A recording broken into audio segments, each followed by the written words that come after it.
അധ്യായം 50 ഖാഫ്. അവതരണം മക്കയിൽ. സൂക്തങ്ങൾ 45. അധ്യായത്തിലെ ആദ്യ അക്ഷരമാണ് അധ്യായത്തിന്റെ പേര്. പ്രവാചകത്വത്തിന്റെ 3-5 വർഷങ്ങൾക്കിടയിൽ മക്കയിലാണിത് അവതീർണമായത്.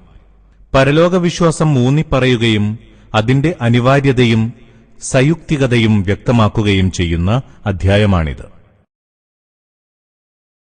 ബിസ്മില്ലാഹിർ റഹ്മാനിർ റഹീം. ഖാഫ്. ഉത്കൃഷ്ടമായ ഖുർആൻ സാക്ഷി. തങ്ങളിൽ നിന്നു തന്നെയുള്ള ഒരു മുന്നറിയിപ്പുകാരൻ അവരിലേക്ക് വന്നതു കാരണം അവർ അത്ഭുതം കൂറുകയാണ്. അങ്ങനെ സത്യനിഷേധികൾ പറഞ്ഞു, ഇത് വളരെ വിസ്മയകരമായ കാര്യം തന്നെ. നാം മരിച്ചു മണ്ണായ ശേഷം മടങ്ങിവരികയോ? ആ മടക്കം അസാധ്യം തന്നെ. അവരിൽ നിന്ന് ഭൂമി കുറവ് വരുത്തിക്കൊണ്ടിരിക്കുന്നത് നാം അറിഞ്ഞിട്ടുണ്ട്. നമ്മുടെ വശം എല്ലാം സൂക്ഷിച്ചിട്ടുള്ള ഗ്രന്ഥവുമുണ്ട്. എന്നാൽ സത്യം വന്നെത്തിയപ്പോൾ അവരതിനെ തള്ളിപ്പറഞ്ഞു. അങ്ങനെ അവർ ആശയക്കുഴപ്പത്തിലായി. തങ്ങളുടെ മീതെയുള്ള മാനത്തെ അവർ നോക്കിക്കാണുന്നില്ലേ? എങ്ങനെയാണ് നാം അത് നിർമ്മിക്കുകയും അലങ്കരിക്കുകയും ചെയ്തതെന്ന്? അതിലൊരു വിടവുമില്ല. ഭൂമിയോ, അതിനെ നാം വിശാലമാക്കി വിരിച്ചിരിക്കുന്നു. നാം അതിൽ മലകളെ ഉറപ്പിച്ചു. കൗതുകകരങ്ങളായ സകലയിനം സസ്യങ്ങൾ മുളപ്പിക്കുകയും ചെയ്തു. പശ്ചാത്തപിച്ചു മടങ്ങുന്ന ദാസന്മാർക്ക് ഉൾക്കാഴ്ചയും ഉദ്ബോധനവും നൽകാനാണ് ഇതൊക്കെയും. മാനത്തുനിന്നു നാം അനുഗ്രഹീതമായ മഴ പെയ്യിച്ചു. അങ്ങനെ അതുവഴി വിവിധയിനം തോട്ടങ്ങളും കൊയ്തെടുക്കാൻ പറ്റുന്ന ധാന്യങ്ങളും ഉൽപ്പാദിപ്പിച്ചു. അട്ടിയട്ടിയായി പഴക്കുലകളുള്ള ഉയർന്നു നിൽക്കുന്ന ഈത്തപ്പനകളും നമ്മുടെ അടിമകൾക്ക് ആഹാരമായി. ആ മഴ മൂലം മൃതമായ നാടിനെ ജീവസ്സുറ്റതാക്കി. അങ്ങനെ തന്നെയാണ് ഉയിർത്തെഴുന്നേൽപ്പ്. അവർക്കു മുമ്പേ നോഹിന്റെ ജനതയും റസ്സുകാരും സമൂദ് ഗോത്രവും സത്യത്തെ നിഷേധിച്ചു. ആദ് സമുദായവും ഫിർഔനും ലൂത്തിന്റെ സഹോദരങ്ങളും ഐക്യനിവാസികളും തുബ്ബയിന്റെ ജനതയും അതുതന്നെ ചെയ്തു. അവരൊക്കെ ദൈവദൂതന്മാരെ തള്ളിപ്പറഞ്ഞു. അങ്ങനെ എന്റെ മുന്നറിയിപ്പ് അവരിൽ യാഥാർത്ഥ്യമായി പുലർന്നു. ആദ്യ സൃഷ്ടിക്കാരണം നാം തളർന്നെന്നോ? അല്ല, അവർ പുതിയ സൃഷ്ടിക്രിയയെ സംബന്ധിച്ച് സംശയത്തിലാണ്. നിശ്ചയമായും നാമാണ് മനുഷ്യനെ സൃഷ്ടിച്ചത്. അവന്റെ മനസ്സ് മന്ത്രിച്ചുകൊണ്ടിരിക്കുന്നതൊക്കെയും നാം നന്നായി അറിയുന്നു. അവന്റെ കണ്ഠനാഡിയേക്കാൾ അവനോട് അടുത്തവനാണ് നാം. വലതുഭാഗത്തും ഇടതുഭാഗത്തും ഇരുന്ന് ഏറ്റുവാങ്ങുന്ന 2 പേർ എല്ലാം ഏറ്റുവാങ്ങുന്ന കാര്യം ഓർക്കുക. അവനോടൊപ്പം ഒരുങ്ങി നിൽക്കുന്ന നിരീക്ഷകരില്ലാതെ അവനൊരു വാക്കും ഉച്ചരിക്കുന്നില്ല. മരണവെപ്രാളം യാഥാർത്ഥ്യമായി ഭവിക്കുന്നു. നീ തെന്നിമാറാൻ ശ്രമിക്കുന്നതെന്തോ അതാണിത്. കാഹളം ഊതപ്പെടും. അതാണ് താക്കീതിന്റെ ദിനം. അന്ന് എല്ലാവരും വന്നെത്തും. നയിച്ചുകൊണ്ടുവരുന്നവനും സാക്ഷിയും കൂടെയുണ്ടാവും. അന്ന് അവരോട് പറയും, തീർച്ചയായും നീ ഇതേക്കുറിച്ച് അശ്രദ്ധനായിരുന്നു.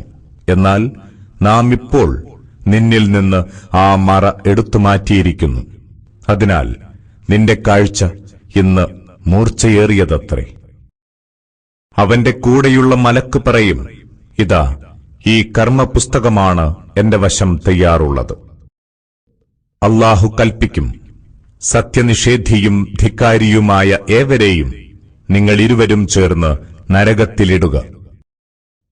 നന്മയെ തടഞ്ഞവനും അതിക്രമിയും സന്ദേഹിയുമായ ഏവരെയും, അല്ലാഹുവോടൊപ്പം വേറെ ദൈവങ്ങളെ കൽപ്പിച്ചവനെയും നിങ്ങൾ അവനെ കഠിന ശിക്ഷയിലിടുക. അവന്റെ കൂട്ടാളിയായ പിശാചു പറയും, ഞങ്ങളുടെ നാഥ, ഞാനിവനെ വഴിപിഴപ്പിച്ചിട്ടില്ല. എന്നാൽ ഇവൻ സ്വയം തന്നെ വളരെയേറെ വഴികേടിലായിരുന്നു. അല്ലാഹു പറയും, നിങ്ങൾ എന്റെ മുന്നിൽ വെച്ച് തർക്കിക്കേണ്ട. ഞാൻ നേരത്തെ തന്നെ നിങ്ങൾക്ക് താക്കീത് തന്നിട്ടുണ്ട്. എന്റെ അടുത്ത് വാക്ക് മാറ്റമില്ല. ഞാൻ എന്റെ ദാസന്മാരോട് ഒട്ടും അനീതി കാട്ടുന്നതുമല്ല. നാം നരകത്തോട് ചോദിക്കുന്ന ദിനം, നീ നിറഞ്ഞു കഴിഞ്ഞോ? നരകം തിരിച്ചു ചോദിക്കും, ഇനിയുമുണ്ടോ? ഭക്തന്മാർക്കായി സ്വർഗം അടുത്തുകൊണ്ടുവരും, ഒട്ടും ദൂരെയല്ലാത്ത വിധം. സ്രഷ്ടാവിലേക്ക് മടങ്ങുകയും സൂക്ഷ്മത പുലർത്തുകയും ചെയ്യുന്ന ഏവർക്കും വാഗ്ദാനം ചെയ്യപ്പെട്ടതാണിത്.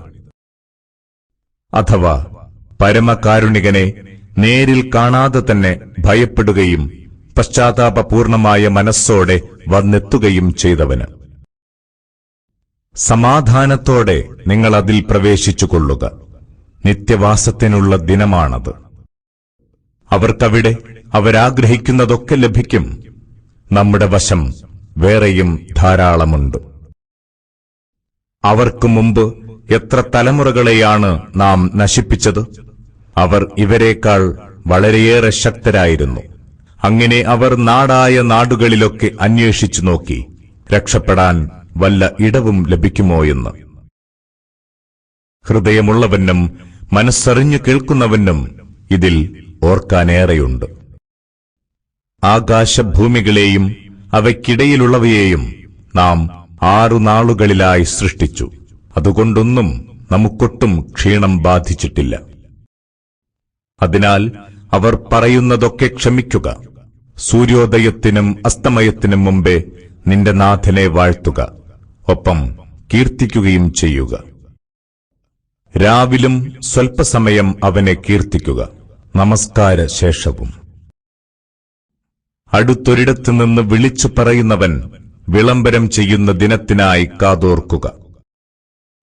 ആ ഘോരനാദം ഒരു യാഥാർത്ഥ്യമായി അവർ കേട്ടനുഭവിക്കും ദിനം.